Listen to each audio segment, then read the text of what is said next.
So how do you grade or even get a Mint State 70 Silver Eagle? You know, we know that modern Silver Eagles are easier to get a 70 for, harder the further back you go because of quality control with the Mint. But how do you get one? I mean, if you're wanting to buy one, it's best probably to buy one already graded. But what if you want to get one that's back in the 80s? You know, it's worth some big bucks. How do you get that grade? Well, we're going to look at a few examples that I have here and compare. And we'll bring up some things that will probably make you upset because I know I am. So stay tuned. So here's my website, portsmouthcoinshop.com, as many of you already know. And I do have some Silver Eagles up that's graded.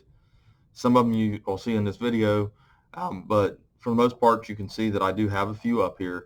Haven't bought a monster box lately. When I do, I'll definitely do a reveal and put them up. So check out portsmouthcoinshop.com.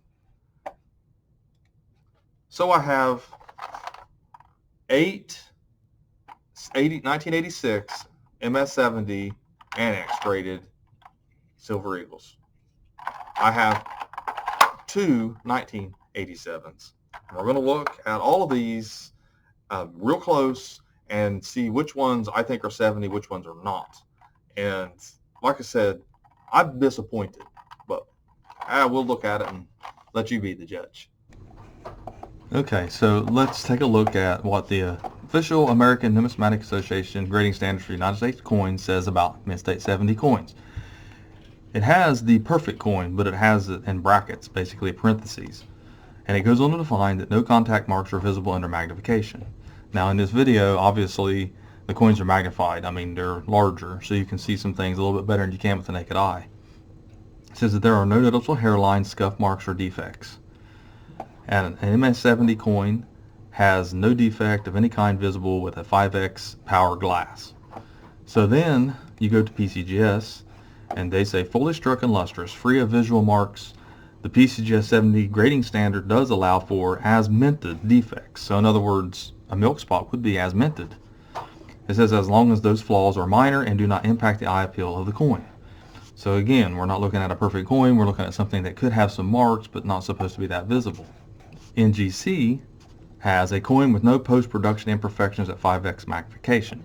So 5x magnification is basically the magnification that we're going to look at a coin with as far as, let's say, a Silver Eagle, be it having a mark that you can't see with the naked eye. You use magnification, you can see it, then it's probably not a 70.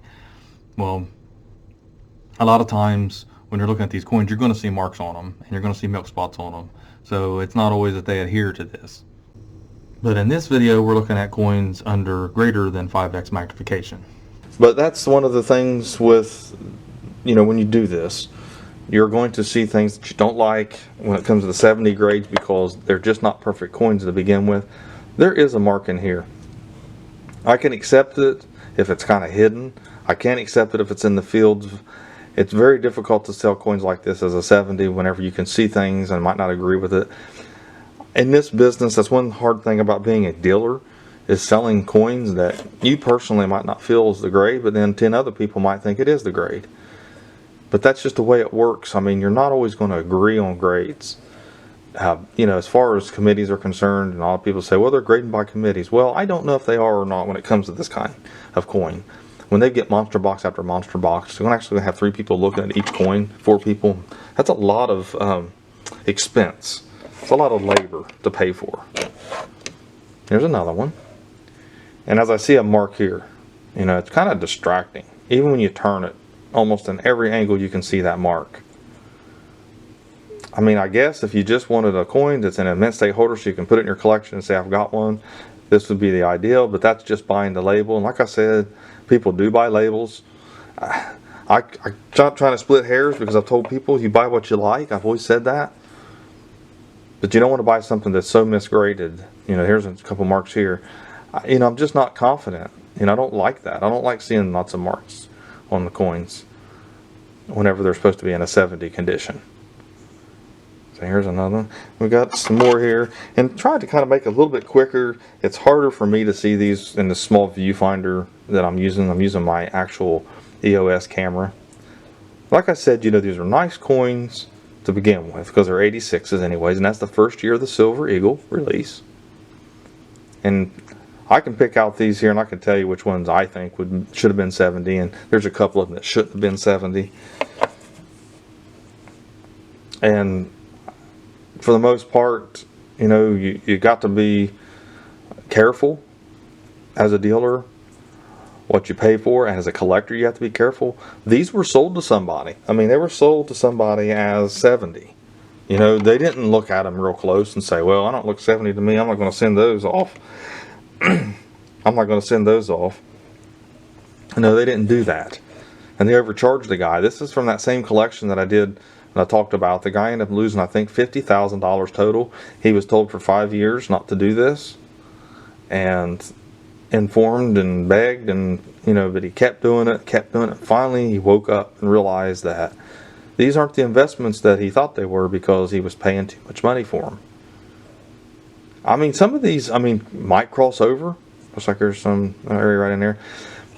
There's some of them that will not, and sometimes just because they're an ANACS holder, I think that PCGS just wants to be the top dog, and they're going to say that's a grade lower than what they would have put on it. I don't know if I'd send all these off to them, what would happen. I guess I could do that as an experiment. But like I said, you just always look in these areas and see if there's marks and things like that before you buy something. If you can't see them and examine the coins, I just don't recommend buying them in bulk like that. It's like he did. He bought several of them at a time from these, company. And I showed you the receipts on it, and it's really sad what happened. But as you look at these, you can see marks and things, and it's hard pressed to say that all of these are 70 for me. And it's kind of disappointing, because it almost seems like companies like ANACS and NGC, for these companies that sling all these coins like this and they get multiples of the 70, it's almost like they've got to fill a quota. They say give them so many so that they can, get their money, or at least so they'll submit again. Like I said, when you see, I just see it all the time. So this one in particular kind of bugged me a little bit. The thing of it is you definitely want to look at these, but right in here there's just a lot of little areas of ticks. Now it's kind of obscure a little bit, but to me, I don't know, man. I just don't think should have been graded a 70. But like I said, they do have minor issues, but they are nice looking coins despite that. Then here we have the 87. And these are also worth a good amount in the 70s. And one of them looks 70 to me. And like I said, we can kind of turn it a little bit, see if there's any marks or anything. And you guys look at these really close yourself. And I think, here's the other one here. One of them had, okay, this was the one on the reverse. It kind of has a pretty good little mark hit.